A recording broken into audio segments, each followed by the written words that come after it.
Hello साहब, स्वागत है आप सभी का। और आज बात करेंगे जनाब लॉ नंबर 11 की, जो है learn to keep people dependent on you. तो यहाँ रॉबर्ट ग्रीन साहब कहते हैं कि हमें अपने आप की जरूरत और इम्पोर्टेंस बनाए रखनी होती है ताकि लोग हम पर ज्यादा से ज्यादा रिलाई करें और हम पर डिपेंडेंट हो जाएं अपनी खुशी और प्रॉस्पेरिटी के लिए। और अगर ऐसा हो जाता है तो हमें किसी भी चीज की परवाह करने की जरूरत नहीं है। और आगे कहा है कि कभी किसी को पूरा काम मत सिखाओ ताकि वो काम को तुम्हारे बगैर ना कर सके। तो देखते हैं साहब इस लॉ को अपने पहले एग्जाम्पल के थ्रू।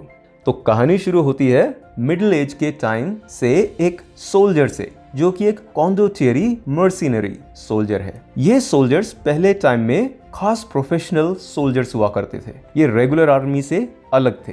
और कॉन्डोटियरी ये एक पोजीशन हुआ करती थी जो कि मर्सिनरी सोल्जर्स का लीडर हुआ करता था। तो सब इस सोल्जर का नाम तो कभी भी इतिहास में दर्ज नहीं करा गया, पर उसके काम बहुत बड़े बड़े थे। और उसने सिएन शहर, जो कि इटली में है, उसको बाहरी अटैकर्स से बचाया था। अब क्या आप सोच सकते हैं कि इसके बदले में वहां के शहर वालों ने, जो कि बहुत अच्छे लोग थे, इसका रिवॉर्ड उस सोल्जर को कैसे दिया होगा? क्योंकि कम से कम उस टाइम तो लोगों की नजर में आजादी की कोई कीमत नहीं लगा सकता था, क्योंकि इसकी कंपैरिजन सिर्फ पैसे या सिर्फ सिंपली कुछ इज्जत देकर नहीं दी जा सकती थी। तो इसलिए वहां के लोगों ने एक मीटिंग बुलाई और सोचा कि क्यों ना इस मर्सिनरी सोल्जर के ऑनर में उसको नगर का रक्षक अनाउंस कर दिया जाए। और भी लोगों ने कुछ दूसरे सजेशंस दिए, पर अब भी उनको ये लग रहा था कि ये सब कुछ काफी नहीं है उसके एहसान को चुकाने के लिए। तभी उस मीटिंग में एक आदमी खड़ा हुआ और कहा कि भाई क्यों ना हम उसको मार दें और फिर उसको अपने पैट्रॉन सेंट, यानी कि शहर के रक्षक देवता के रूप में उसकी पूजा करें।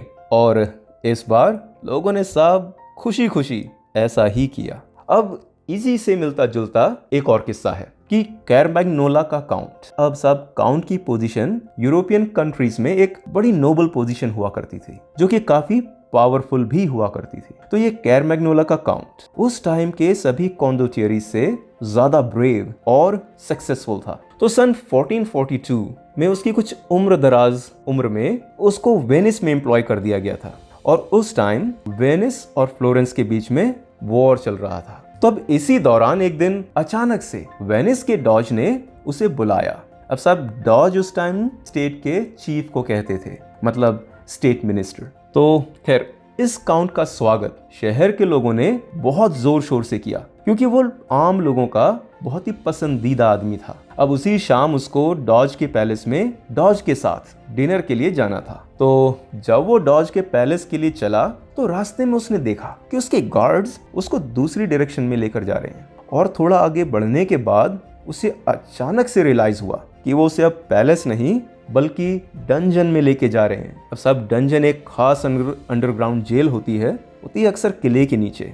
फिर उस पर एक झूठा इल्जाम लगाकर उसे बंदी बनाया गया। और अगले ही दिन पिज्जा सैन मार्को में, इससे पहले कि शहर की जनता समझ पाती कि ये क्या और क्यों हो रहा है, काउंट का सर कलम करके उसे मौत की सजा दे दी। तो देखते हैं साहब कि यहाँ आखिर हुआ क्या। कहते हैं जनाब कि इटली में ये कोई पहले कॉन्डोटियरी नहीं थे जिनका कि ये हाल हुआ। इनके अलावा और भी बहादुर कॉन्डोटियरीज का यही अंजाम हुआ था, जैसा कि सियान के सेंट और कैरमैग्नोला के काउंट्स का हुआ। इन कॉन्डोटियरीज ने लड़ाइयों पे लड़ाइयां जीती अपने एम्प्लॉयर्स के लिए, पर इस सब के बावजूद वो खुद को या तो जेल में देश निकाला या मौत की सजा के ही हकदार हुआ करते थे। अब रॉबर्ट ग्रीन कहते हैं कि यहाँ प्रॉब्लम इनग्रेटिट्यूडनेस की नहीं थी, बल्कि ये थी कि कॉन्डोटियरीज बहुत ज्यादा अवेलेबल थे, जो कि उन्हीं की तरह जांबाज हुआ करते थे।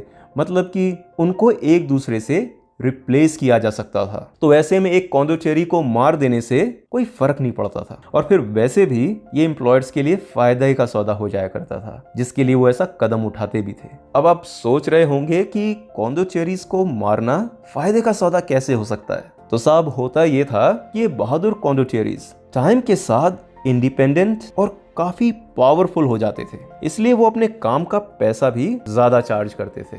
अब और फिर उनको अपने एम्प्लॉयर्स के राज भी पता होते थे, तो ऐसे में उनके एम्प्लॉयर्स के लिए ये फायदेमंद होता था कि उन पर इल्जाम लगाकर हटा दिया जाए और उनकी जगह पर नए और यंग मर्सिनरीज को काम पर रखा जाए, जो कि काफी कम तनख्वाह में काम करा करते थे। रॉबर्ट ग्रीन आगे कहते हैं कि ऐसा ही हाल उन लोगों का होता है जो कि दूसरों को अपने ऊपर डिपेंडेंट नहीं बना पाते, क्योंकि फिर आज नहीं तो कल जरूर कोई ना कोई ऐसा आता है जो कि वो भी वही काम करना जानता है जो कि हम जानते हैं। कोई यंगर, फ्रेशर, कम सैलरी में काम करने वाला और जो कि एम्प्लॉयर्स को थोड़ा भी थ्रेटनिंग नहीं होता। तो जनाब आगे रॉबर्ट ग्रीन का कहना है कि be the only one who can do what you do, मतलब ऐसे बनो कि हम ही अकेले हों जो कि वो काम कर सकते हों जिसको कि हम करना जानते हैं, जिससे कि हम अपने एम्प्लॉयर्स की आंखों में उनकी जरूरत बनकर रह सकें, जिससे कि वो हमें नौकरी से निकालने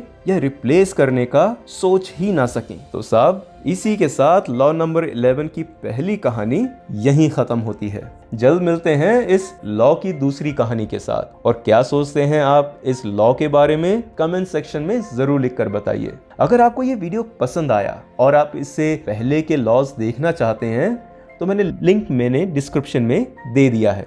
प्लीज इस वीडियो को लाइक, सब्सक्राइब और अपने दोस्तों के साथ शेयर जरूर करें। आपने मुझे अपना टाइम दिया, आपका बहुत बहुत धन्यवाद, शुक्रिया।